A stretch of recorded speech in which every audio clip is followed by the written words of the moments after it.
Welcome to PYR media. இன்னைக்கு நம்ம என்ன வீடியோ பார்க்க போறோம்னா, நல்ல சுவையாக சுலபமாக கத்திரிக்காய் சேர்த்த மீன் குழம்பு எப்படி செய்யறதுன்னு பார்க்கலாம். வாங்க வீடியோக்குள்ள போலாம்.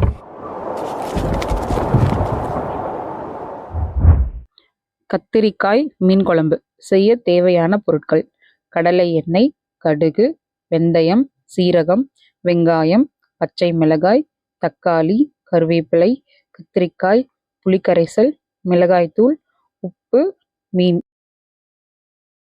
இப்போ மீன் குழம்பு எப்படி செய்யறதுன்னு பார்க்கலாம்.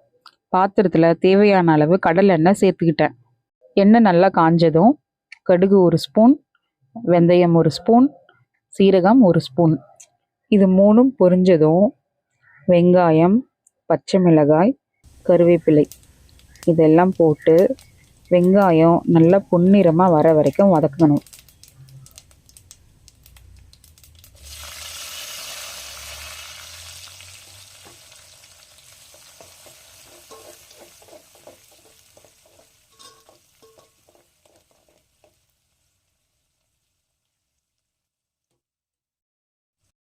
இப்போ வெங்காயம் நல்லா வதங்கிடுச்சு. அடுத்து என்ன சேர்க்க போகிறோன்னு பார்த்தீங்கன்னா, தக்காளி சேர்த்துக்கலாம். தக்காளி நல்லா வதங்கணும். வெங்காயம் தக்காளி எந்த அளவுக்கு நல்லா வதங்குதோ அந்த அளவுக்கு மீன் குழம்பு டேஸ்ட்டாக இருக்கும். மீன் குழம்பு மட்டும் இல்லை, நம்ம வேறு எந்த குழம்பு வச்சாலும் அதில் அந்த வெங்காயம் தக்காளியை நம்ம எவ்வளோ வதக்குறோமோ அந்த அளவுக்கு அந்த குழம்புங்க எல்லாம் ருசியாக இருக்கும். இப்போது மூடி வச்சிடலாம். தக்காளி வெங்காயம் சீக்கிரமாக வதங்கணுன்னா மூடி போட்டு மூடி வச்சுட்டு வதக்குனா சீக்கிரமாக வதங்கிடும். PYR மீடியாவில் இனிமேல் இந்த மாதிரி வீடியோஸ்லாம் நிறைய வரும். அந்த வீடியோஸ் எல்லாம் நீங்கள் மிஸ் பண்ணாமல் பார்க்கணுன்னா எங்கள் சேனலை சப்ஸ்கிரைப் பண்ணுங்கள், லைக் பண்ணுங்கள், உங்கள் ஃப்ரெண்ட்ஸ்க்கு மறக்காமல் ஷேர் பண்ணுங்கள். நீங்கள் பண்ணுற ஷேரும் லைக்கும் சப்ஸ்கிரிப்ஷனும் எங்களுக்கு ஒரு மோட்டிவேஷனலாக இருக்கும். எங்கள் சேனலுக்கு சப்போர்ட் பண்ணுங்கள். தக்காளி வதங்கிடுச்சான்னு பார்க்கலாம். தக்காளி இன்னும் கொஞ்சம் வதங்கணும். அதுக்கு இன்னும் ஒரு 2 நிமிஷம் வதங்க விடலாம். இப்போ திரும்பவும் மூடி போட்டு மூடிடலாம். 2 நிமிஷம் ஆயிடுச்சு. தக்காளி வெங்காயம் நல்லா வதங்கிடுச்சு. இப்போது கத்திரிக்காய் சேர்த்துக்கலாம். எனக்கு குண்டு கத்திரிக்காய் கிடைக்கல, நீட்டு கத்திரிக்காய் தான் கிடைச்சிது.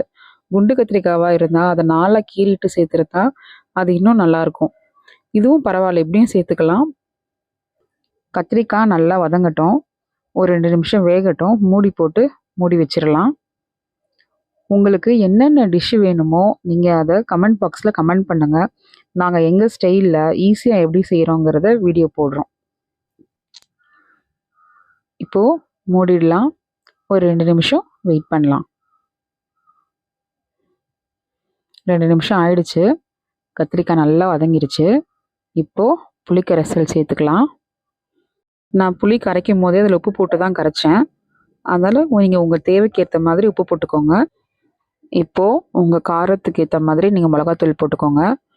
நான் 3 ஸ்பூன் மிளகாத்தூள் சேர்த்துருக்கேன். இது நாங்கள் வீட்டில் அரைச்ச மிளகாத்தூள்.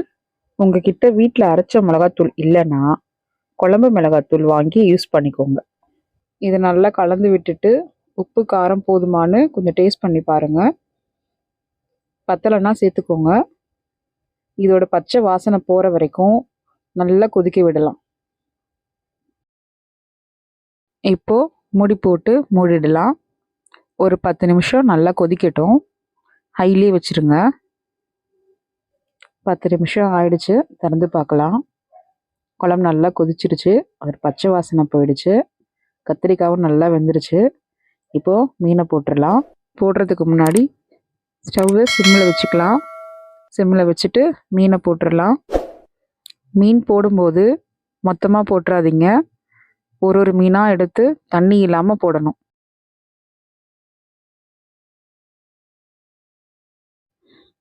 எல்லா மீனையும் உள்ளே போட்டாச்சு. இப்போது வெளியில் தெரிகிற மீனெல்லாம் குழம்புக்குள்ளே கொஞ்சம் அப்படியே அழுத்தி விட்டுக்கோங்க. விட்டுட்டு தட்டு போட்டு ஒரு 10 நிமிஷத்துக்கு சிம்மில் வச்சு விடுங்க. மீன் நல்லா வேகட்டும். நடுவில் டிஸ்டர்ப் பண்ண வேண்டாம். A few moments later. 10 நிமிஷம் ஆயிடுச்சு. மீன் குழம்பு வாசமும் நல்லா வர ஆரம்பிச்சிடுச்சு.